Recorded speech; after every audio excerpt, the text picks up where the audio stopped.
Pakistan versus Bangladesh. पहले test match में बांग्लादेश ने टॉस जीतकर पहले बल्लेबाजी करने का फैसला किया।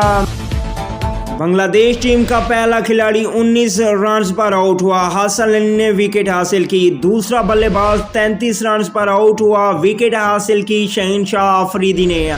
बांग्लादेश की तीसरी विकेट 47 रन पर गिरी जब साजिद खान ने विकेट हासिल की। बांग्लादेश टीम का चौथा खिलाड़ी 49 रन पर आउट हुआ और विकेट हासिल की फहीम अशरफ ने। बांग्लादेश के खिलाफ पहले टेस्ट मैच के पहले सेशन में पाकिस्तान ने 4 खिलाड़ियों को आउट किया। दूसरे और तीसरे सेशन में पाकिस्तानी एक भी विकेट लेने में कामयाब ना हो सके।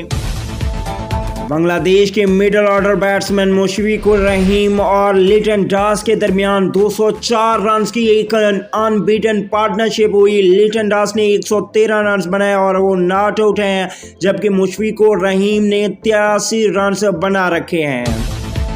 पाकिस्तान वर्सेस बांग्लादेश। पहले टेस्ट के पहले दिन इख्तिताम तक बांग्लादेश ने 253 रन बना रखे थे, जबकि बांग्लादेश के 4 खिलाड़ी आउट हो चुके थे।